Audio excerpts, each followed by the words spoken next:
Hello everyone and welcome to another episode of Dayspring Discussions. I am your host Sean McGahee, and this is the show where we talk about movies, TV, comic books, sci-fi, fantasy. If you geek out about it, we're going to talk about it.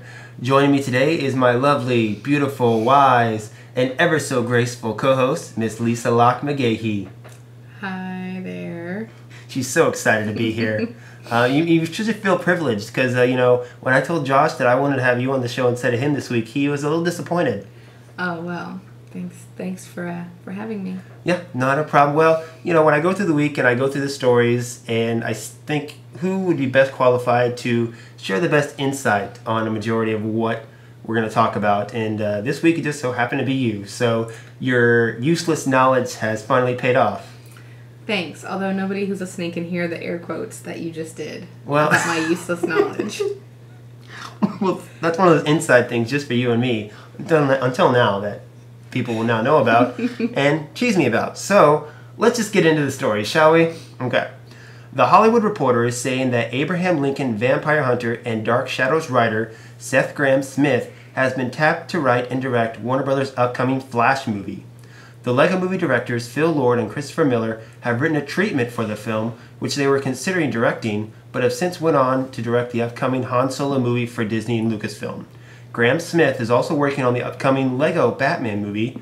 The Flash will mark his feature directorial debut, having previously directed 2 episodes of his short-lived TV series, The Hard Times of R.J. Berger.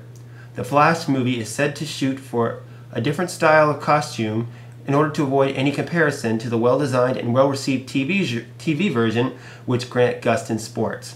It is being compared to the character's suit in the popular Injustice Gods Among Us video game, which offers a darker, grittier take on the DC heroes. Ezra Miller from We Need to Talk About Kevin and the Perks of Being a Wallflower will star as the Flash, which is set to release on March 3, 2018.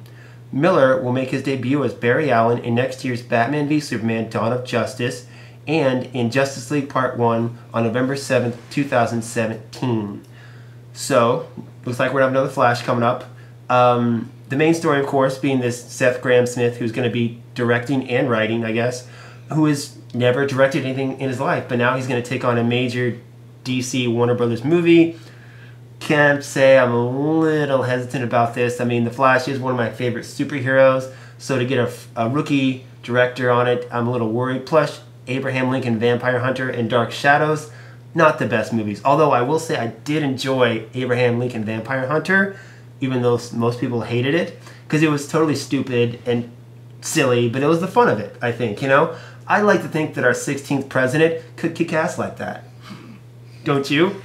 I've never seen it, so I don't actually know, but I didn't hear very good things. It's pretty stupid, but it was fun. But yeah, being the Flash, I mean, here's the kicker, though. Lord and Miller, the guys who did Lego Movie, who did 21 Jump Street, who are going to give us a Han Solo standalone film, they seem to have faith in Grahame-Smith. So for that, it kind of gives me a little bit of faith. And if he has the kind of same directing style that Lord and Miller do, which has that side of comedy to it, which The Flash has been known to, be more lighthearted. You've seen the TV show. It's more lighthearted than some of the other stuff. So if it has that in it, I think we'll be okay. I'm just very, very hesitant about this director. What do you think? Well, I mean, I think that this movie is going to have a lot to live up to just because the Flash TV show is so well liked. I mean, I don't know anybody who's watched it who doesn't like it. True. I mean, I think that right there, just trying to start from there and find... They're going to try, and they want it to be different. They want it to stand apart. The DC is very particular about their TV shows and their movies aren't going to cross like Marvel. So because their TV show is so well liked, I think that they already are going to have a huge task undertaking this movie. And on the same, another thing that kind of, with this whole comedy aspect to it, The Flash is a lighter character, more fun, where these DC movies are like trying their best to be like dark and brooding. They don't want to be like Marvel. Right, but I think the Flash feels like a Marvel character. Yeah, exactly. He's fun. So I'm not really sure. It's like I've been telling people, DC or Warner Brothers is trying to be so different to not be compared to Marvel Studios. They want to be the opposite of them. And what are the Marvel Studio movies? they're good. Yeah. So the Warner Brothers DC movies are bad. You know my feelings on Man of Steel, so Yes. if that's the direction they're going. The trailer for Batman v Superman looks really good, but it's still Zack Snyder. It's still Warner Brothers. It's still the same thing that branched off from Man of Steel. I'm still worried about Batman v Superman. I'm not hooked yet. Now it's weird though, because they said Miller's going to be in Batman v Superman: Dawn of Justice. I didn't hear about that. I have. That was the first time. Yeah, exactly. I know he's going to be in Justice League, but oh well. But Ezra Miller, he's a good actor. I think he'd make a better Wally West or Bart Allen. Like I said, we've already got Barry Allen. Why would they put another Barry Allen, in the media eye? I don't get it. Grant Gustin does a great job. There are so many others, 3, 4 other different Flashes. Let's put one of them up there and do their storyline. Yeah, makes sense. Oh well. All right, moving on. Following the announcement last month of a Transformers 5 as well as an animated feature on the horizon, Hasbro has revealed the franchise is being mapped out for the next decade, with Transformers 6, 7, and 8 also in the works. Hasbro Studios president Stephen J. Davis said, "We decided that we wanted to plot out the next 10 years of the Transformers franchise, so we got together in a room over a 3-month period of time. 9 of some of the most creative writers I've ever worked with, and they plotted out the next 10 years of Transformers." Davis was referring to the Transformers writer room, which includes Robert Kirkman, the creator of The Walking Dead, Pacific Rim writer Zach Penn, Jeff Pinkner from The Amazing Spider-Man 2 and Fringe, showrunner for Marvel's Daredevil series Stephen S. DeKnight, as well as several others. Although it was initially decided that Michael Bay was once again to direct, the filmmaker was quick to clarify, "No, it's not official. I have not committed to any idea as to direct or not yet," though Mark Wahlberg is set to return for Transformers 5. You know what I hear? I hear beep, beep, beep. That's the dump truck of money they're going to lay on Michael Bay's lawn right there. He's had the exact same thing about Transformers 4. It's like, no, I'm not going to direct, but you know what? You hear those buckets of money coming, changes the tune. He's going to get buckets of money anyway, though, because he's a producer on all these. Of course. But here's what it is, okay? I saw Transformers 4. I don't even care. Exactly. I care zero about any additional Transformers movies. The first one, I liked. I thought it was good. The second one was total crap. I don't care about any of the others. I think I did see the third one. You did. I liked the third one. That was the one with where they were Megan Fox, right? Yeah. Yeah, still crap. I don't even want to watch the fourth one. I have zero interest in seeing another Transformers for the rest of my life. Wait a minute. So, remember a long time ago, I made you watch the animated Transformers movie? A long time ago, you made me watch it? Exactly. Yes. Now, you like that one too, right? The animated one?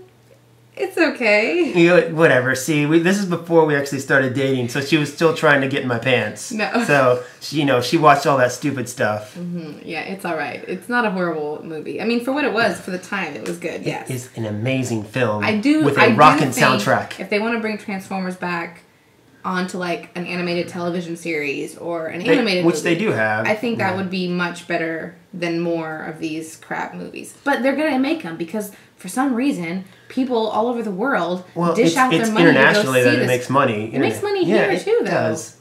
Yeah, but internationally it makes... The last one was not well received. It was billions and it made made. tons of money, even domestically. So why Americans, as well as the rest of the world, continue seeing these piles of crap is beyond me. Well, it's the same reason kids' movies make so much money. The kids want to go see it, and guess what? The parents have to take them to see it, so there's twice your ticket price right there. Yeah, but kids' movies are actually generally pretty good, so that's a whole other thing. Yeah, I guess you could say that.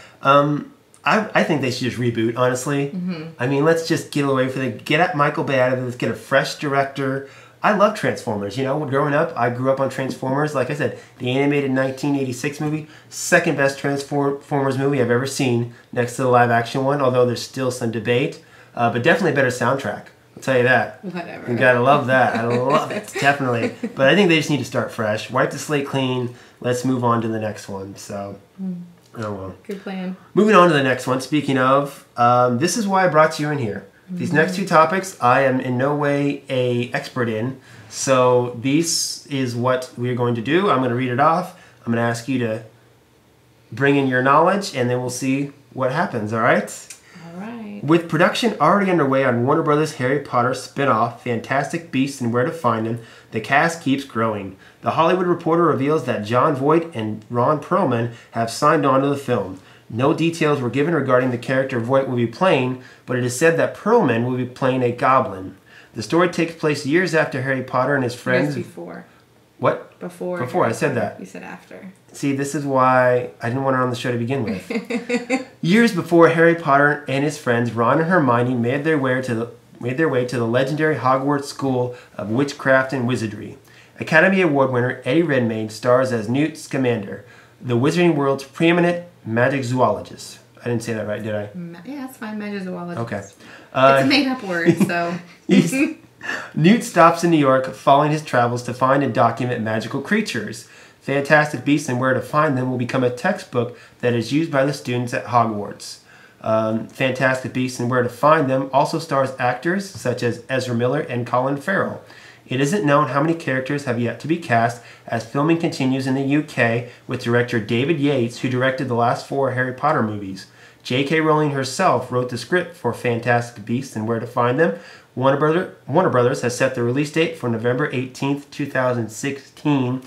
First question I want to ask is, Fantastic Beasts and Where to Find Them, was that ever in the book as one of the books they had to read? Yeah. Okay. Yeah, that's the book. That's their Care of Magical Creatures book up until Hagrid assigns them Monster Book of Monsters. So Lisa here, guys, is a Harry Potter expert, okay? She's either reading the Harry Potter books, listening to the audiobooks, watching the movies.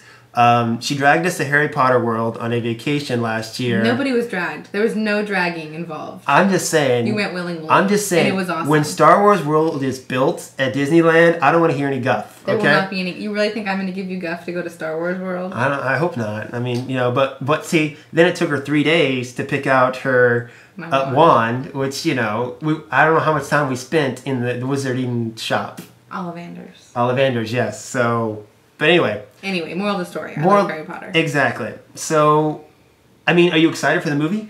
I don't know. I haven't quite decided yet because Fantastic Beasts and Where to Find Them was actually written, I have one. There's a little version of it that that they released, years ago as like a extra piece.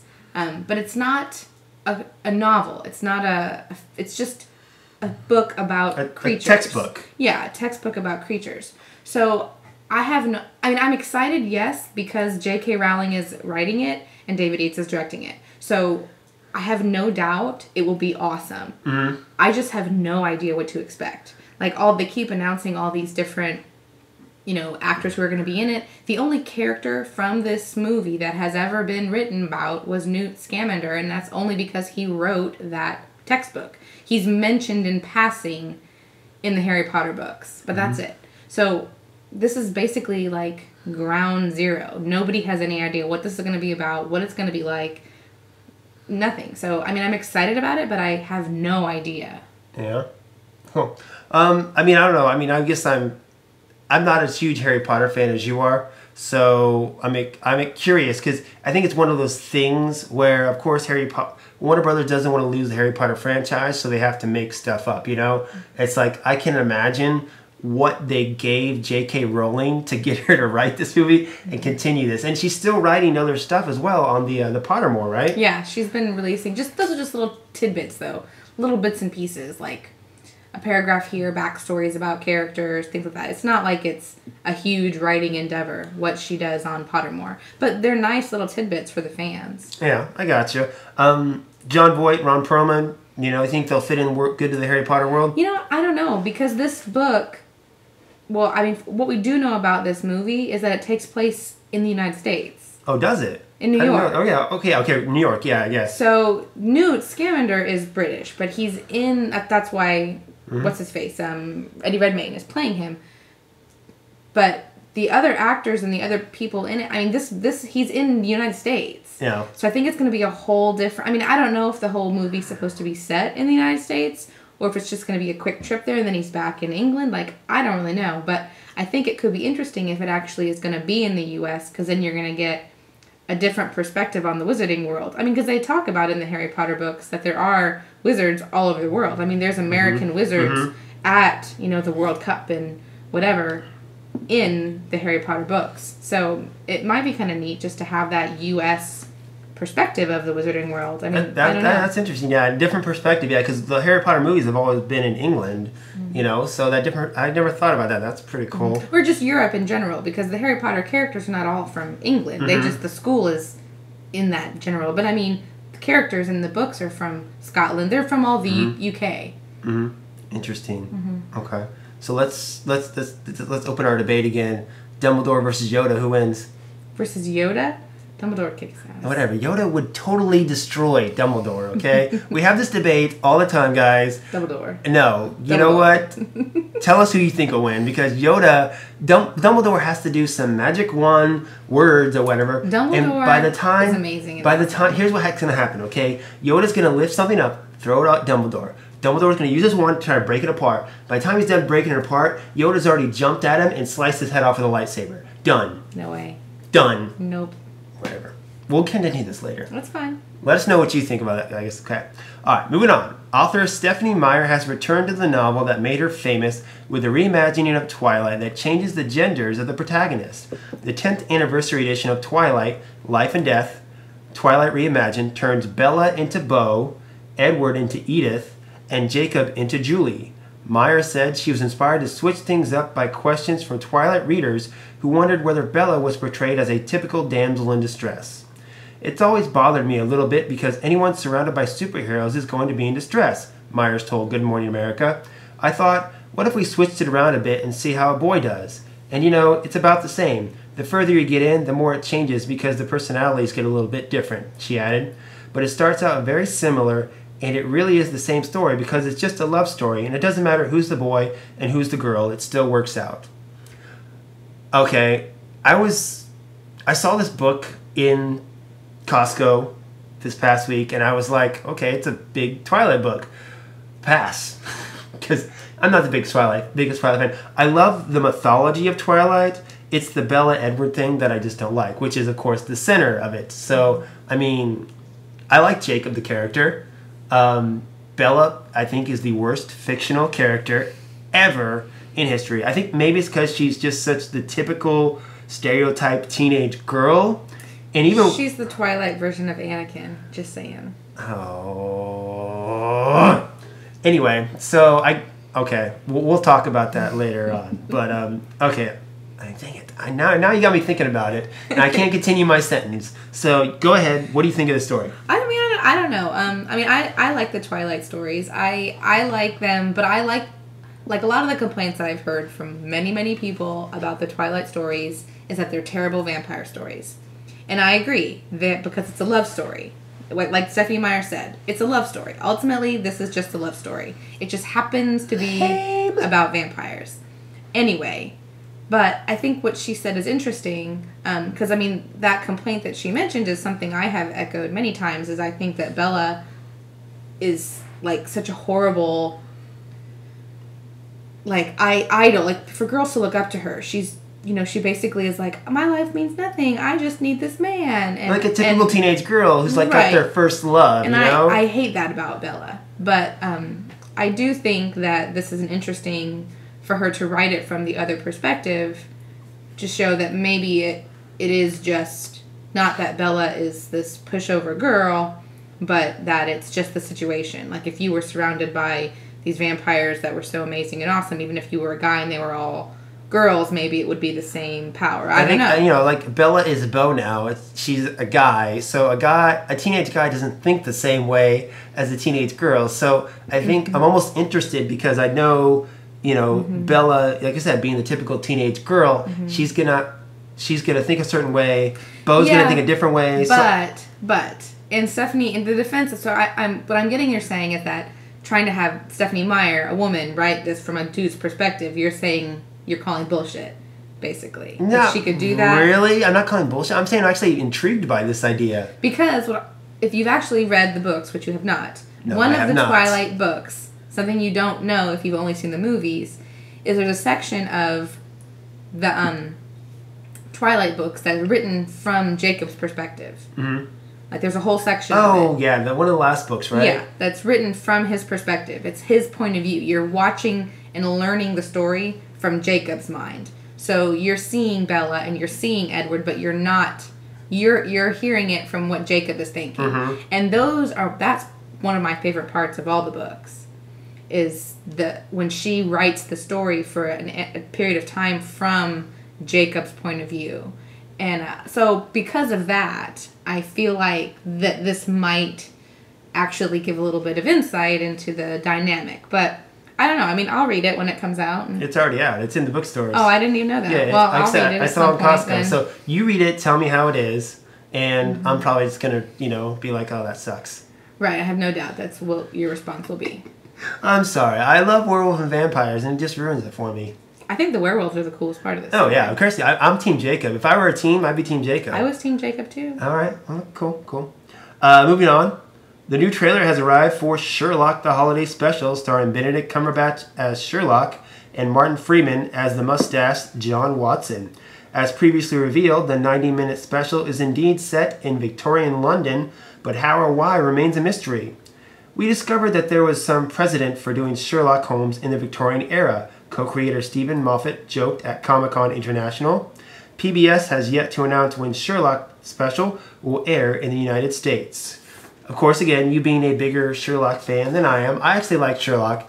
You're a bigger fan being that it's your ringtone, of course. It's just a good song, that's all. Of course it is, too. You saw the trailer for it. What'd you think? I think it looks interesting. I think it looks... I mean, I don't even have to see the trailers. No matter what, when there's a new episode of Sherlock, I'm in. So the trailer to me is just... It's almost... I almost don't like to see the trailers because I have no idea when I'm going to be able to watch this. Because I don't know when they're going to release it. You know when it's going to air, yeah. So who knows when I'm going to be able to actually watch this episode. I would almost rather not even see the trailers. And just when I find that there's a new episode of Sherlock, then I get to watch it. So... Yeah, and they're so sparsely now because... Since Sherlock started, Benedict Cumberbatch and Martin Freeman have blown up, especially in the U.S. I mean, Martin Freeman was in the Hobbit movies. Benedict Cumberbatch seems like he's in almost everything. Star Trek Into Darkness, and then he's going to be Doctor Strange for the Marvel MCU, so he's going to be in a couple movies there.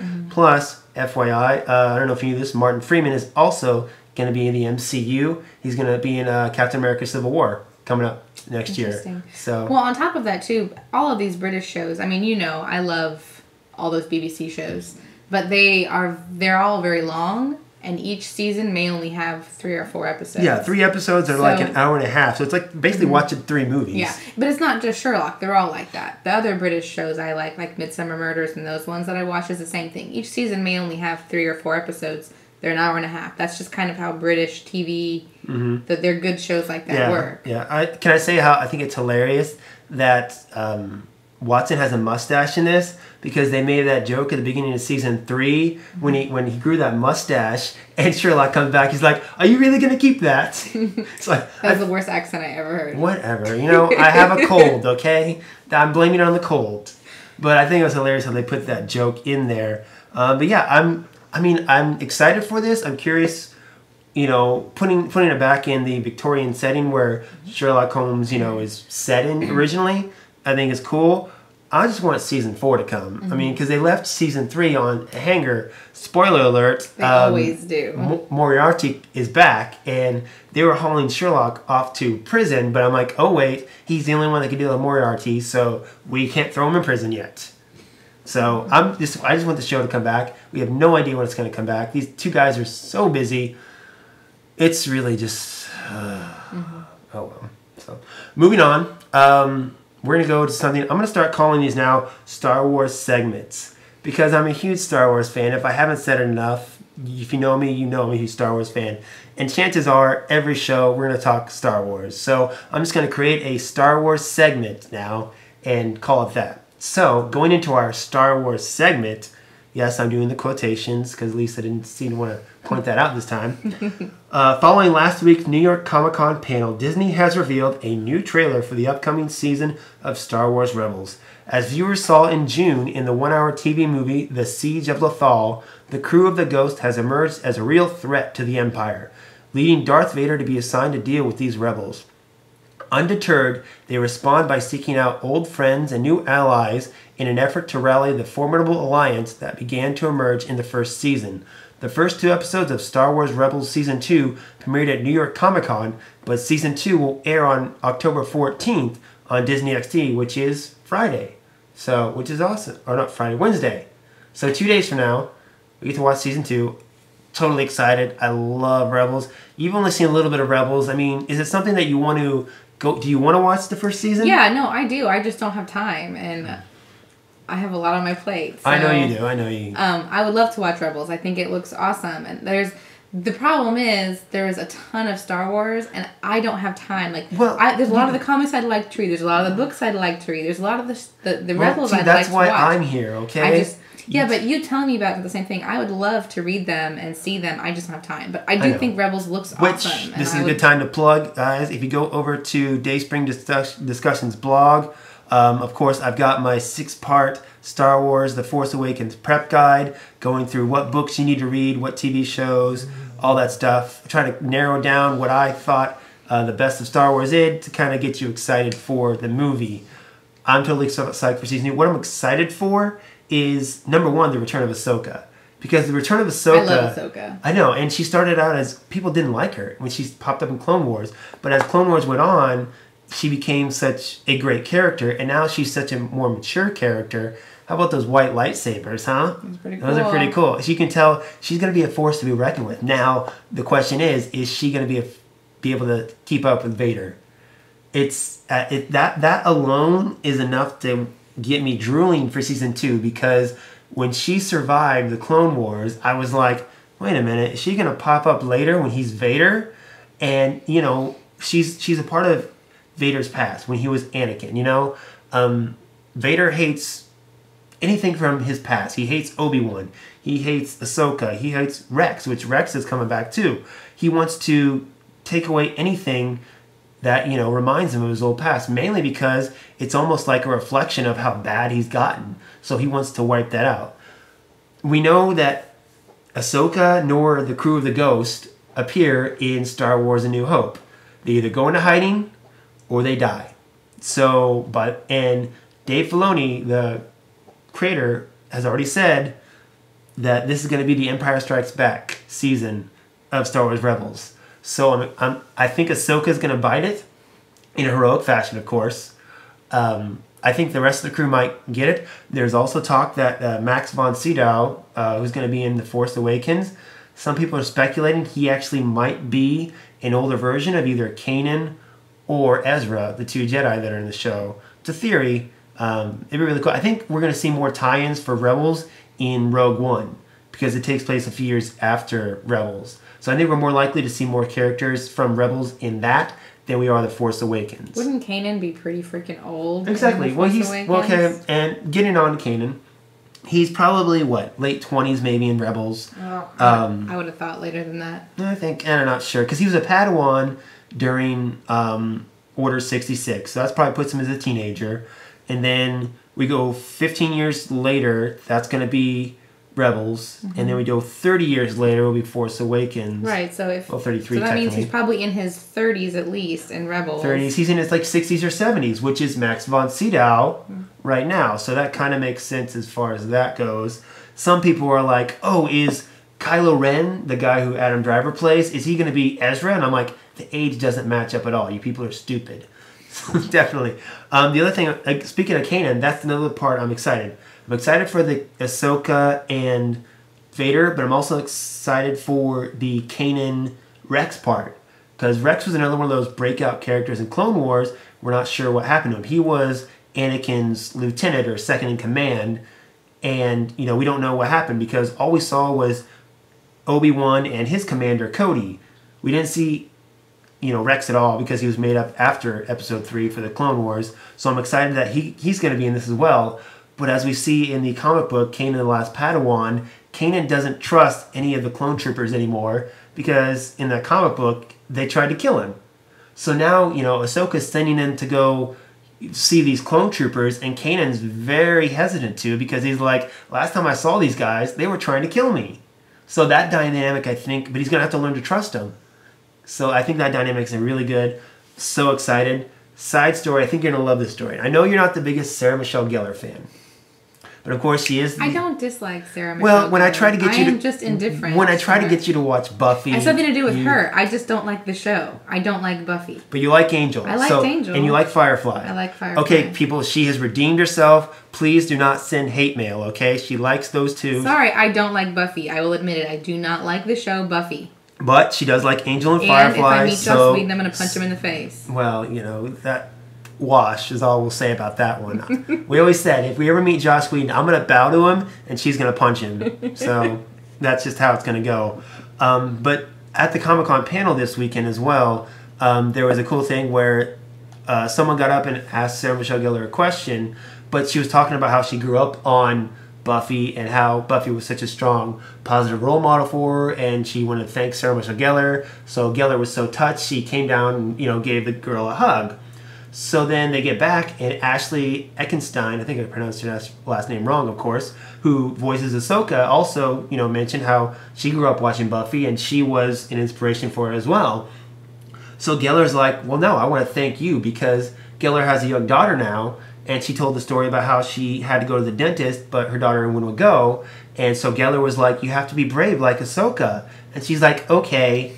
So now, Ashley grew up, admiring Gellar, and now Gellar's daughter is admiring Ashley. It's the circle of life. Mm-hmm. It's very touching. I thought that was a cute story. That is a cute story. It is a cute story. So moving on to the next part of our Star Wars segment. Charles Soule and Marco Cicchetto will return to Marvel's Star Wars universe for Obi-Wan and Anakin, a 5-issue series set 3 years after The Phantom Menace. The official synopsis reads like this. Before their military heroism in the Clone Wars, before their tragic battle on Mustafar, and many decades before their final confrontation on the Death Star, they were Master Obi-Wan Kenobi and his Padawan learner Anakin Skywalker. It's been a few years since Obi-Wan pledged to train the young Chosen One, but even as they grow closer through training, it has been a difficult road. Now called to a remote planet for assistance, Master and Padawan may be pushed to the breaking point. Writer Charles Soule, who is currently writing Lando, and the artist Marco Cicchetto, who is currently drawing Star Wars Shattered Empire, brings us a tale of the Jedi at the height of their power. This also marks Marvel's first comic series to be set during the prequel era. Obi-Wan and Anakin is scheduled to debut in January. I'm going to let you chime in any thoughts you might have about this before I run with it. I think this sounds great. I mean, I've heard really good things about the Lando comic, so that sounds like a good person to write it. Mm-hmm. And as much as I dislike Anakin in the prequels... See, okay, here's what I'm going to do, okay? Before we see The Force Awakens, I need to get you to go through my Clone Wars episode guide. Because I really want you, first off... I mean, I know the Clone Wars redeemed Anakin in many ways. It did. I'm just saying, from the prequel movies, Anakin is the weakest link. And Wait. You forgot about Jar Jar. No, okay, he doesn't even count. But I love Obi-Wan. Ewan McGregor did a great job. He did. He's amazing. And I love the character, and I love what he did with it. And I know that the Clone Wars does redeem Anakin in many ways and makes it kind of completes his character arc and all that stuff. So I'm sure that a comic during that time period of those characters together would probably be really, really good. Okay, so here's two things that I really like. First off, Obi-Wan and Anakin. I said last week on the show, I love the Obi-Wan and Anakin dynamic. That's one of my favorite things because Obi-Wan didn't want to train Anakin. In Phantom Menace, we see that he was with the rest of the Jedi Council, and against his master Qui-Gon, he thought Anakin was too old. He wasn't sure he was the chosen one. He didn't think it was, possible. But then he made, a pledge to his master to train him. So it's kind of been like, I'm stuck with him now, I guess, just to honor my friend. But as their relationship grows, they go from father to son to best friends, which you really see in the Clone Wars. You see their relationship as well. I just love it, and, you get to episode 3 where, he has to kill him, where he doesn't want to, and he's basically crying that, he's got his friend over there, and he's chopped off his limbs, and he's like, you were the chosen one, I mean, I don't know what I have to do if I have to, kill my best friend. I mean, that'd be pretty bad, Let's hope it never comes to that. I don't think so. Hopefully not. So I first have to have a best friend, too. Right now, my best friend is my nephew, so I don't think I'd ever hurt him. Please don't cut off his legs. I will not, okay? The second thing is the last part of it. This marks Marvel's first comic series to be set during the prequel era. There are, of course, a lot of Star Wars fans that despise the prequel films. I don't like them. You again, don't think they're the best. I don't hate them. I don't hate them either. There are good things about them. There are good things about them. But I think there are a lot of horrible things about them, There are a lot of too. people out there who, like John Campea, who we listen to on Collider Movie Talk. He wants to think they don't exist, but guess what? They do exist, okay? And there's a lot of good stuff in them. There is. It's a good story, just executed poorly. You know how I feel about those movies. Of course. Particularly the end. So, with Lucasfilm and Disney trying to move away from that, they're trying to, everything we've seen, they're trying to, with the more practical effects, less CGI, and, moving on to, publishing comics during the original trilogy and beyond, it seems like they're trying to get people to forget about the prequel movies. But then this comes up, and it's like, hey, guess what? This is the prequels again, which you guys hated. It just seems like weird. I like it, but I think other fans are like, ugh, because it reminds them of the prequels that they didn't like. Yeah, but a lot of what people dislike about the prequels is like you said, the super duper CGI, the acting, the directing, all that stuff. Right, yeah. where the comic, doing those stories in a comic is almost kind of like the best of both worlds. That's true. I like it. I'm excited for it. I think it'll be good. Marvel, seems to be doing okay with their comic book run. I think it's interesting, though, of course, that originally when Star Wars, the original trilogy came out, Marvel was publishing Star Wars comics, went on for 107 issues, which I have most of. Then Dark Horse, took over for 20 years, and now it's back to Marvel again. Again, circle of life. It all comes back around. So moving out of the Star Wars segment, we're going to move on to some more New York Comic-Con news. Marvel Studios has announced a series of updates for their Marvel Cinematic Universe Phase 3, including a sequel to this year's Ant-Man film titled Ant-Man and the Wasp, set for July 6, 2018. In order to accommodate it, Captain Marvel has been pushed back to March 2019, and Black Panther has moved forward to February 2018. Additionally, 3 untitled projects were announced, with release dates of May 1st, 2020, July 10th, 2020, and November 6th, 2020.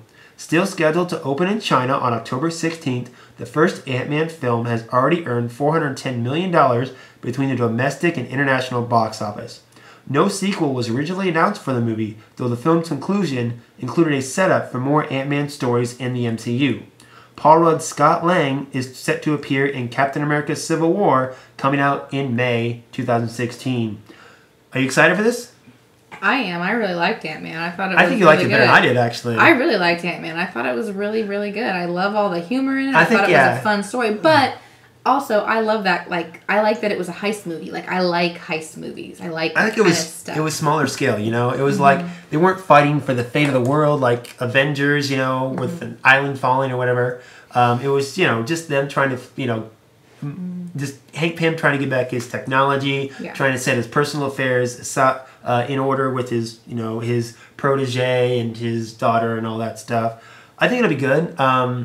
There are things I didn't like about the film. I felt like it was actually rushed. I feel like they needed more character development, like the Paul Rudd and the Evangeline Lilly love story. That I felt like they had one scene. There was just tension. It was just sexual tension the whole movie. There wasn't really. I didn't feel that sexual tension though. I felt it. Okay. All right. But I like Paul Rudd. Do you feel this right now? Maybe? Maybe. Okay, we'll get back to that later now, off air. But yeah, I'm excited for it because, they did set it up. At the end, Pym showed his daughter that, hey, guess what? I got a wasp suit for you. So, she's going to become the Wasp. I think it was a bigger hit than what Marvel expected. So, yeah, they're going to move ahead with the sequel. I do think 3 of these untitled projects, I'm going to call them right now. One of them is going to be a Guardians of the Galaxy 3. I'll go ahead and say that.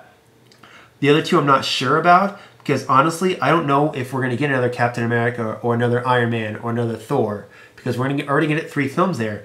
I would say we're more likely to get a Hulk film than, any of the other 3 guys. So, any guesses? I think a Hulk Hulk film sounds reasonable. I agree. I don't think it'll be an Iron Man or a Captain America or a Thor, mostly because I don't think, number one, that they want to pay RDJ anymore. Yeah. And number two, I think Chris Evans and Hemsworth are probably ready to move on. Well, Evans has stated, and recently he wants to stay on as long as he can. Yeah, he says that, but I don't know that he really does. I mean, he started now with directing, and he has I think that all of them say, oh yeah, I'd love to stay and do this forever, but I don't think they really mean it. Well, I think that when the time comes, he'll be ready to go. But I think, when Evans said that, I think he realized, guess what? When he's dead and buried, he is going to be known for Captain America. That's so true, but why not ride the wave as long as you can? And it's again, Captain America: Winter Soldier was not only a good comic movie; it was a good movie in period. If he has faith that Marvel's going to continue this great stretch of quality films, so I think he has faith in that. So that's why he wants to continue. Yeah, I definitely agree. I don't think another Thor movie is unless Ragnarok is awesome, which it could be. But Ragnarok, I'm not sure what's going to happen, but they can't make another Thor movie without Loki. I agree. That's what I was going to say. And I don't think Tom Hiddleston is going to come back after Thor Ragnarok. I agree. I think that what works for... I think the first Thor movie was phenomenal. I love the original Thor. But, I think that what makes Thor so good is Loki. Mm-hmm. And like they said, he's really the only good villain that's ever been in the MCU. Yeah, he's awesome. I love Loki. But it's their relationship too. It's a love-hate because you see Loki and he's so conflicted. That's what makes him such a good. Just like he's so likable and hateable. Just like Magneto, you can see the confliction in him. You can see his point of view. He both loves and hates Thor all at once. It's great. Hiddleston pulls it off perfectly. He does awesome. All right. Last story for the day. Also at the New York Comic Con this weekend, Disney announced its countdown to The Incredibles 2. Director Brad Bird's long-awaited follow-up to his 2014 animated blockbuster is set to arrive June 21st, 2019. According to Deadline, Disney's calendar shuffled also sees Pixar's Toy Story 4 move to June 15th, 2018. Cars 3 will then be settled into the June 2017 spot. Added to that, another title, Disney's animated Gigantic, which will arrive March 2018. Surprisingly, very little is known about The Incredibles 2. However, Brad Bird revealed earlier this month that he was nearly finished with the first draft of the script. He also acknowledged that the movie landscape today is far different than it was in 2004. Bird said, "What's changed is there were only 2 other superhero franchises at the time Incredibles came out. One of them was X-Men and the other one was Spider-Man. And now there are 4 billion of them, and there's a new superhero movie every 2 weeks. What you don't want to do is trot over the same turf in the same way where everyone else is. So we're trying to keep it focused in the area that our film was, which was a little bit more about characters and relationships and stuff like that, and see where it takes us. But we're having a good time." Produced for an estimated $92 million, The Incredibles grossed $631 million worldwide. I know you're excited for Incredibles too. I am. I love The Incredibles. I think The Incredibles is one of my very favorite Pixar movies. I don't know, though, if I'm excited for a sequel because I don't... Like he said, superhero movies... what I love about Pixar movies is that each one is... They're great stories. They're great stories that just happen to be animated. Yeah. They're not animated... kids movies. Exactly. Like it's been said, Pixar movies are... adult movies that are kid-friendly. Right, agreed. But they're amazing screenplays that instead of made into live-action movies are made into animated movies. So if you just think about a superhero movie, though, like he said, they're a dime a dozen these days. Yeah. So turn your head, there's a new one. Exactly. So I'm a little bit worried about how they're going to come up with something that is unique and interesting and special, that it's going to feel as special as the first Incredibles did. Yeah, I mean, today, like I said, there's superhero movies everywhere, so they really have to make it unique. And I think it can be the fact that Brad Bird, if anyone can do it, Pixar can. If he acknowledges that, hey, there are 100 superhero movies out there now, we have to set ours apart from the rest of them. Mm-hmm. And I think Incredibles unto itself, even if you put it today, I think it stacks up against any superhero movie. Mm-hmm. Because, like we said, it's not a kid film. It's the main star is a middle-aged man who's, trying to relive his glory days. What kid having a midlife crisis? Yeah, basically. exactly. What kid is going to relate to that? Yeah. So I think in that respect, it's very unique. I can't believe they're making us wait till 2019. I know. I mean, that's just weird. I know they have a bunch of other stuff on their plate, but they can just skip Cars. Exactly. Whatever. Cars 3's coming out. Who the hell wants to see Cars 3? I barely want to see the original Cars. Okay. The original Cars is good. You didn't even see Cars 2 though. I didn't see Cars 2. Exactly. So I don't know. Toy Story 4 though, that's coming up. Yeah, Toy Story 4 is good, and I think the Toy Story series is the main thing that makes me think that they can really hit gold again with Incredibles is because all 3 Toy Story movies are awesome. Like that. The third one was the best too. The third one is the best. And I mean, how many times in the history of movies, cinema and all, is the third one the best? Yeah. Do they get better instead of getting worse? Like that never happens, and that's amazing to me. And that they still have another interesting idea to do in the Toy Story world. I think that they could do it for sure with Incredibles. Yeah, so. I'm not sure about this gigantic movie. Like you said, like with the they have the Good Dinosaur coming out. Yeah, I know. I'm excited excited about that one. But I wasn't excited for Up either, and then I Up saw it. Great. So that's what I'm saying. Pixar has a way of being like, I don't know about that, but then you see it. I didn't even go see Up in the theater because I was really kind of we saw it with your dad. That's right, because Teresa told us to go see it. Yes, exactly. That's right. So I remember that, and we were like, whatever, we'll watch it, and we loved it. And I think Pixar has a way of that, because honest to be told, the first Incredibles movie, the only reason I went to see that movie is because it had the Revenge of the Sith teaser trailer on top of it. And then, that's back when you couldn't, see them online and stuff like that. So that's the only reason I went and saw that movie. And I dragged all my friends to go see it, because I'm like, we're in college, it's a Friday night, what else are we going to do? So we went to go see it, and all of us ended up loving The Incredibles. And I was just there for a stupid trailer, So I think it's cool. I think they need to progress the family, though. I want to see Jack. I bet Jack and the kids will be all grown up. Yeah, I think I want to see what Jack is going to be. Jack. I want him to be I basically want him to make Jack the age that Dash was. Make Dash the age that Violet was. No, I think it'll be further. I think maybe they'll do it where it'll be about the kids, like about Violet and Dash and Jack. But I think it'll be them as adults. I don't know. Adults? I think that would be awesome. No. I think that's too far. You think they're going to have it where Mr. Incredible... You got to have Mr. Incredible and Elastigirl in there still fighting. Maybe they're going to be retired and they're going to come out of retirement to help their kids. No, because that's going to make them too old, okay? I don't want to see my grandma out there fighting crime. 80. I don't want... If my grandma, she'd fall down the stairs, okay? I don't want to see her out there fighting crime, No. I don't want to see that. Make them old enough still. It's still okay. Make them 50 or 60 or something. I think it'll be the next generation of I think it'll be Frozone's kids, and I think it'll be all that. Another reason for Samuel L. Jackson to play a superhero, right? I'm just saying. I think that would be awesome if it was the next generation of superheroes. In any event, we are excited about it. I had to get that out. All right, guys. So that will do it for us. Let us know if you're excited for Incredibles 2 as well. Or if you have any questions about anything else we've talked about on here, you can always send us a line at dayspringdiscussions@gmail.com.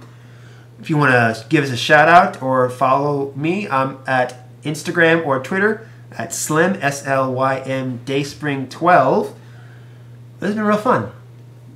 Yeah, fun time. Yeah, right. I just see your eyes are like, yeah, whatever. I'm tired. Just let me go. Don't worry. Given the fact that, I've already started next week's topics, I think Josh will, have to be back here for these ones. So you might get a break. If you don't want me back. I want you back. I'm just, there's more stuff coming out. You haven't even seen Marvel's Daredevil series, and there's a new trailer out for it. So, Josh knows more about it than you do. That's fine. All right. I'm going to get slack for this later. I know it. I just know it. So, all right, guys. Well, that's it for us today. Again, if you have any questions or want to comment on how bad or how good we're doing, just shout us a line. Until then, see you next time.